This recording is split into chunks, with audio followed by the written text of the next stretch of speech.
Bonjour à tous, je viens de recevoir de l'outillage. Alors qu'est-ce que c'est?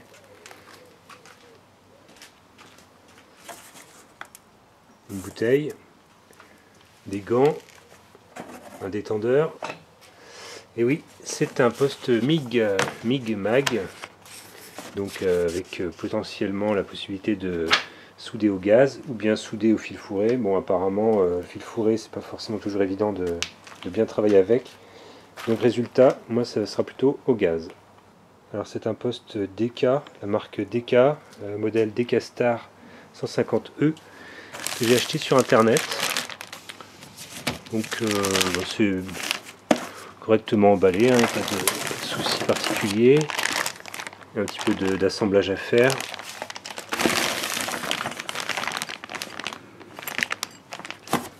Bon, c'est l'axe des roues. Poignée.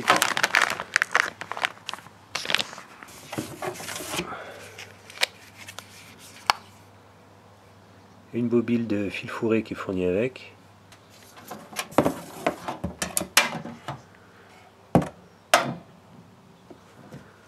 Cordon électrique. Bon, je vais sortir le poste de son carton. Alors de fourni avec le poste, apparemment il y a de quoi se faire une petite cagoule de secours. Là évidemment il n'y a pas la petite partie occultante. Ça doit être dans un des sachets ici. Bon, moi j'ai acheté une cagoule spéciale, hein, mais en fait elle n'est pas encore arrivée. Je vais sûrement la recevoir demain par la poste. Elle n'arrive pas en même temps que le poste et la bouteille pour des raisons de fragilité. Alors est-ce qu'il y a quelque chose déjà? Non. Donc ça veut dire que pour l'instant j'ai du fil fourré et c'est tout. Alors la bouteille de gaz.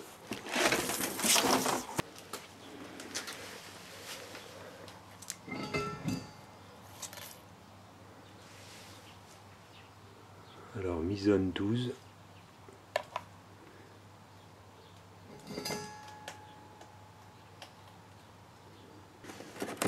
Et le détendeur qui va aller avec.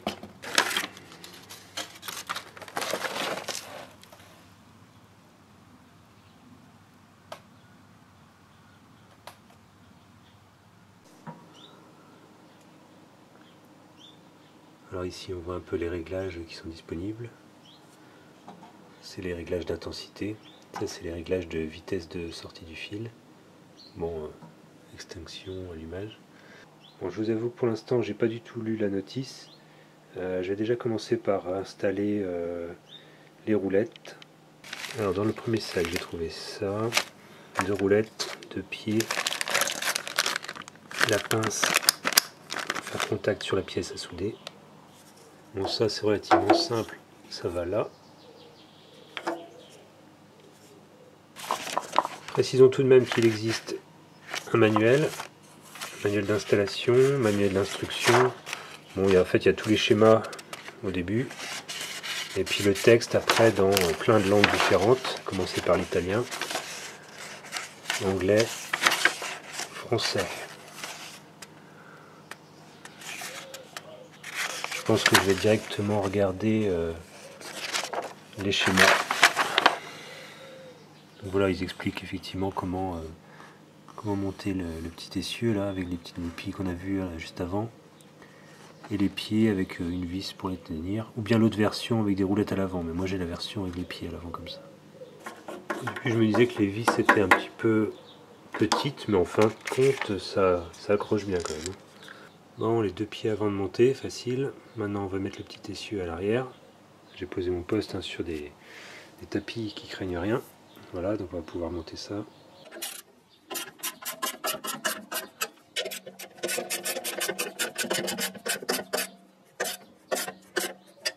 Bon, ça tient raisonnablement bien. Alors j'ai bien les goupilles ici. Par contre, je ne vois pas les rondelles qui sont censées être juste devant les roues. Bon, j'ai vraiment cherché, hein, j'ai pas trouvé les rondelles qui normalement vont là. Donc heureusement, dans mon bazar de visserie, j'ai trouvé des vieux joints comme ça en cuivre qui vont faire le boulot. Voilà, ça va impeccable. Ensuite, on met la goupille. Voilà, impeccable. Bon, évidemment, on fait pareil de l'autre côté. Je pense que cette sangle doit servir à maintenir la bouteille à l'arrière de l'appareil. Bon, je crois que cette petite lanière ne pourra jamais tenir la bouteille en place. Donc il va falloir que j'en trouve une autre. C'est bizarre, hein, c'est fait pour tenir des bouteilles de quelle taille? Des plus petites peut-être? Je sais pas. Bon, puis ça c'est le petit masque de survie à assembler soi-même. Bon, là je pense que c'est assez clair. Bon, voilà avec la poignée, voilà avec le verre teinté. Bon, voilà, avec le plastique plié. Voilà ce que ça donne. Bon, c'est vraiment un truc pour moi d'appoint, hein, et à utiliser si l'autre cagoule n'est pas disponible. Mais enfin bon, le problème c'est qu'on voit rien à travers tant qu'on soude pas. Donc et je pense qu'il faut déjà un sacré coup de main pour réussir à souder avec ça. Après c'est pas mal qu'ils fournissent avec le poste, au moins ils peuvent se dire bon, il n'y a personne qui va s'amuser à souder sans rien comme protection. Il y a au moins ça, le minimum vital qui est fourni avec. En parlant de protection, moi j'ai acheté en plus une paire de gants là, qui était aussi sur le site. Donc normalement c'est fait pour la soudure. Ça a l'air assez costaud, je pense que ça résiste à la chaleur, ça résiste aux UV. Bon, j'espère que j'aurai assez de précision quand même une fois que je les aurai. Bon, là je tiens mon caméscope de l'autre main avec un gant et j'ai un gant dans celle-ci. C'est fait pour quand même des mains de taille normale, sachant que moi j'ai des grandes mains quand même, j'ai des grands doigts. Je sens que c'est un peu juste, mais bon, ça devrait aller quand même je pense. On verra bien l'usage. Alors, côté bouteille.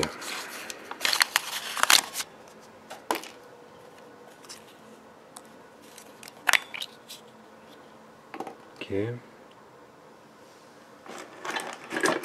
Je vais vérifier la doc, mais bon, je suppose que ça va là.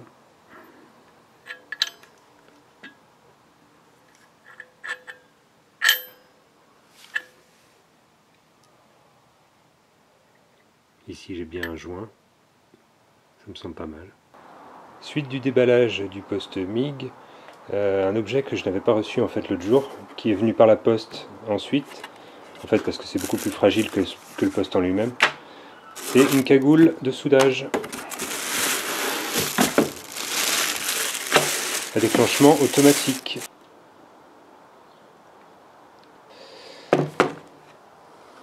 Un réglage ici pour la taille de la tête.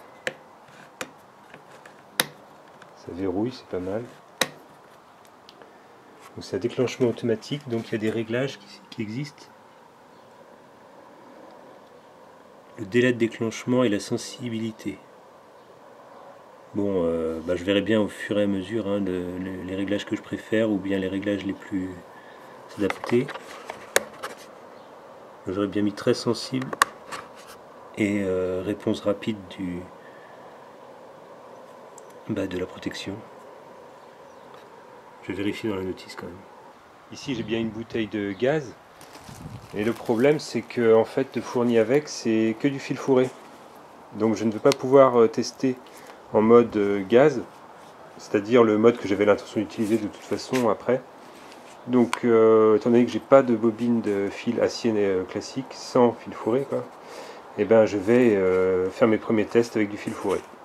On voit qu'on a deux scénarios différents. Quand on est en gaz, on branche comme ça. Quand on est sans gaz, on branche comme ça. Donc on voit qu'il y a une inversion en fait hein, au niveau de la pince, une espèce de prise de masse quoi. D'un côté on la met en négatif, là on la met en positif et on met la torche en négatif. Donc moi ici, comme je suis sans gaz pour l'instant, je vais devoir brancher comme ça. On retrouve ces fameuses cosses plus et moins ici avec les explications directement imprimées sur le bâti de la machine. Ça c'est le fil réel de la torche, hein, c'est-à-dire que la torche est réellement au bout. Ensuite ici on a le fil d'alimentation de la torche. Donc ici je peux choisir en fait la cosse que je vais utiliser. On voit quand on est en gaz, il faut que la torche soit mise ici. Et là moi je suis sans gaz pour l'instant, donc la torche je vais la brancher ici. Ici on voit qu'il y a un détrompeur qu'il faut mettre apparemment en haut. On tourne un peu, voilà. Ensuite j'ai mon câble qui correspond à ma pince de masse si on veut. Donc là, je vais le brancher là.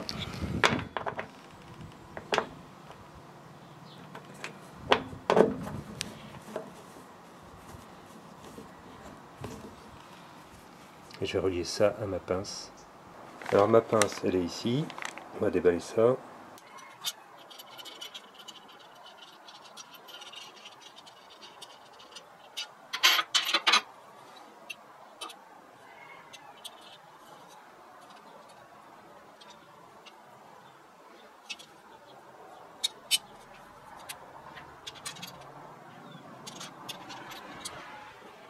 Là, je fais en sorte que la surface d'appui soit la plus favorable entre cette pièce et cette pièce.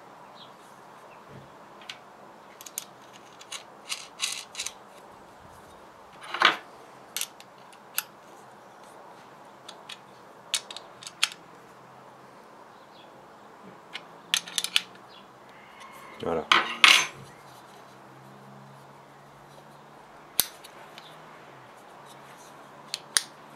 Alors maintenant on va passer à la phase de montage de la bobine.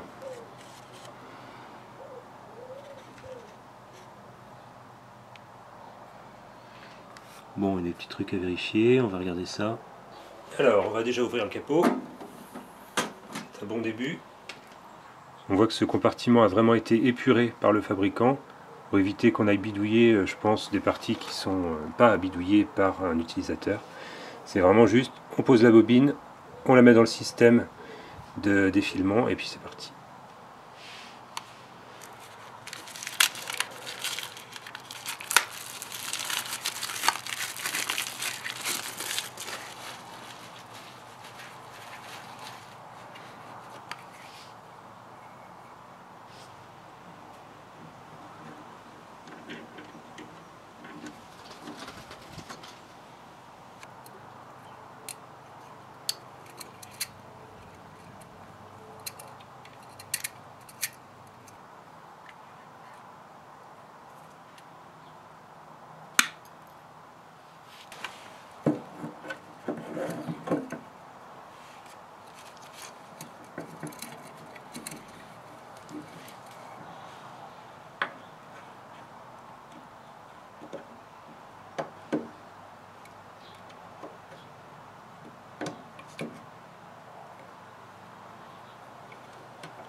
Alors on envoie du fil à la main comme ça,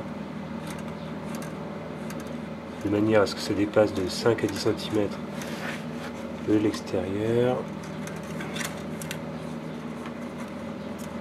Ensuite dans la doc il recommande de refermer ça. Et je pense après de passer en entraînement à la torche.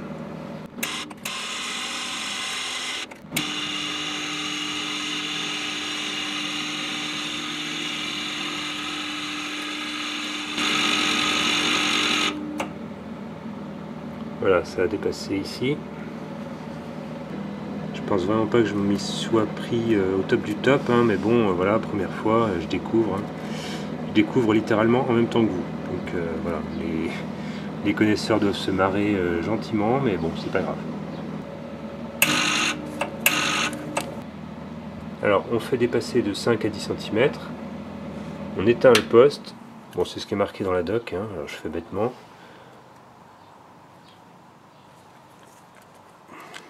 On met ça. Alors pour l'instant j'appelle ça parce que voilà, je suis pas encore quand même habitué à tout le vocabulaire. Voilà, ça en place. Et après on coupe ce qui dépasse.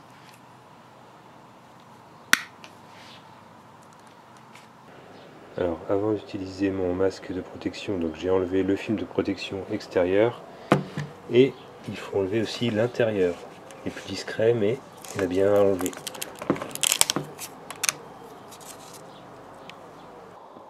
Alors voilà comment on voit avec.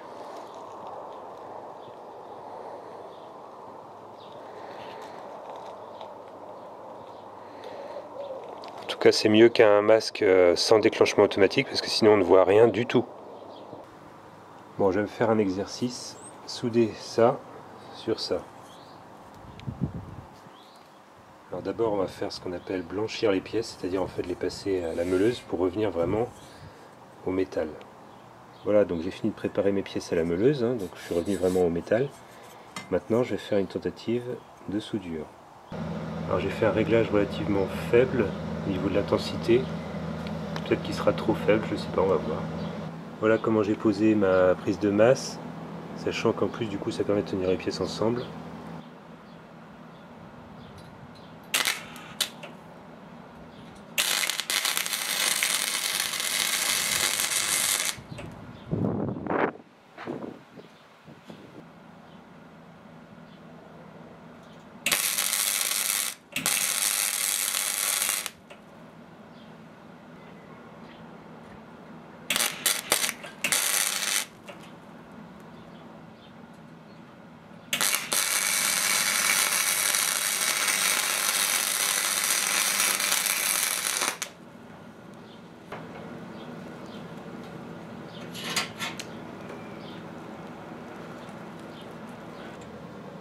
Bon, je précise que c'est vraiment ma première fois de chez première fois, hein, donc c'est assez surprenant. Est-ce que j'ai fait du soudage ou j'ai fait du collage? Je sais pas vraiment. Tiens, pas mal, mais bon. Je sais pas trop. Ce que j'ai remarqué là, c'est que je zigzague pas mal avec la torche. Après, je me demande si au niveau intensité c'est assez fort. Bon, il va falloir que je fasse d'autres exercices, je crois. Pour la prochaine vidéo soudure, j'espère que je pourrai utiliser le gaz et aussi que j'aurai mon collègue qui pourra me faire le cours. Donc en fait, on aura vraiment des exercices, des méthodes amateurs éclairées, on va dire. Voilà. Allez, à bientôt.